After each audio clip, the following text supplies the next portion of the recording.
vous voulez un dessert ou pas? Alors, non, je vous propose une histoire du vibromasseur. Ça vous va ou pas? Ça vous intéresse, une histoire du gosse?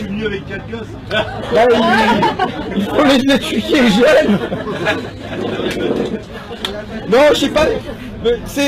J'avais écrit un papier avec mon ex-compagne dans le journal Fakir, si Madame Bovary avait connu le vibro, et à partir d'un livre très sérieux, qui est un livre américain de Rachel Mainz, Technologie de l'orgasme. Donc je me suis dit que c'était peut-être l'occasion de ressortir ce papier, parce que quelque part, peut-être, en plus dans une entreprise qui est essentiellement féminine, la lutte de classe peut s'associer aussi à la lutte de genre, et il se trouve que le vibromasseur peut constituer un instrument de libération. Non, le vibromasseur, il apparaît à la fin du 19e siècle, et à l'époque, il est un instrument pour les médecins et pour les docteurs. Pourquoi? Pour soigner l'hystérie, qui vient du mot utérus, c'est la maladie des femmes. On considère que c'est la maladie des femmes. Et en fait, depuis Galien, depuis l'Antiquité, on conseille aux femmes, contre un certain nombre de troubles nerveux, de se frotter, ou on les frotte pour se décharger d'un certain nombre de troubles nerveux. Vous voyez, et donc on a l'apparition là, par exemple, en 1883, du manipulateur à vapeur, du vibromasseur sur batterie ou à pédale. C'est pas une blague. En 1898, et ce manipulateur à pédale doit permettre un meilleur rendement, puisque là on est sur un aspect qui est vraiment un aspect médical, un usage tout à fait médical de cet appareil pour parvenir à lutter contre une suffocation de la matrice, on appelle ça à l'époque. Alors, là ça reste cantonné du coup quand même au cercle bourgeois, puisque, oui, je remets mon écharpe parce que je me rends compte que c'est quand même la première fois qu'un député à écharpe, je pense, dresse une histoire du vibromasseur dans ce pays. C'est un moment qu'il nous faut vivre ensemble. Là, c'est cantonné au cercle bourgeois, puisque toutes les femmes n'ont pas les moyens d'aller accéder à des cabinets de médecins spécialisés pour traiter leur maladie des nerfs, finalement, quoi. Et donc, il va y avoir une entrée sur le marché, on peut dire, dans tous les foyers. Il faut savoir qu'au début du XXe siècle, aux États-Unis, c'est le 5e appareil électrique le plus vendu.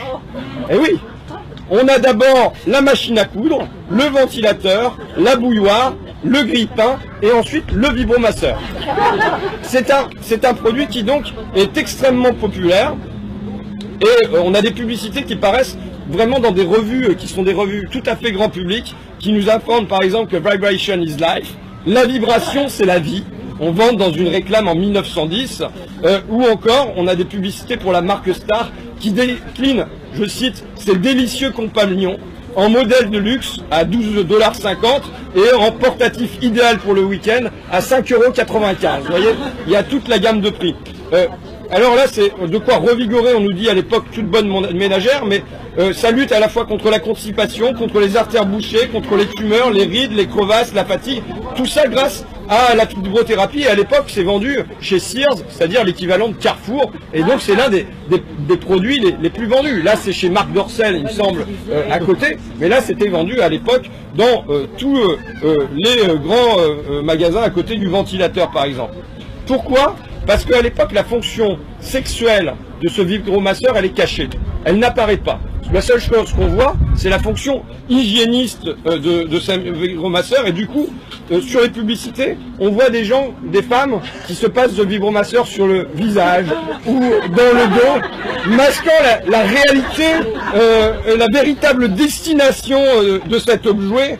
Et on ne dit pas exactement comment, je cite, ça va leur permettre de retrouver la joie de vivre, vous voyez. Survient la psychanalyse. Et la psychanalyse, elle répand une idée qui est étrange, qui est que les femmes peuvent avoir des orgasmes. Vous voyez, c'est une nouveauté.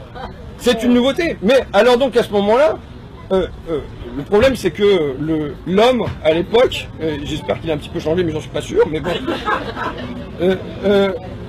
il n'est pas apte à faire produire cet orgasme. parce qu'on a des coïts masculins qui sont trop rapides, maladifs, malhabiles, brutaux. Et donc, on se rend compte que finalement, ce vibromasseur, c'est finalement un substitut à l'organe génital masculin. Et donc, si c'est un substitut à ça, eh ben, ça doit devenir interdit. Puisque là, ça devient non plus quelque chose d'hygiéniste, mais de sexuel, et ça montre finalement l'incapacité de l'homme à remplir sa fonction. Et donc, à partir de ce moment-là, cet objet, qui était un objet répandu, devient un objet interdit, devient un objet tabou, et qui ne va réapparaître que par le biais beaucoup plus tard, post-mai 68, par le biais du truc coquin. Mais finalement relativement marginalisé, même si il redevient aujourd'hui grand public. Et donc bon voilà, maintenant on se retrouve avec des publicités sur le dernier vibro violet ou phospho, va vous faire grimper au rideau et ainsi de suite.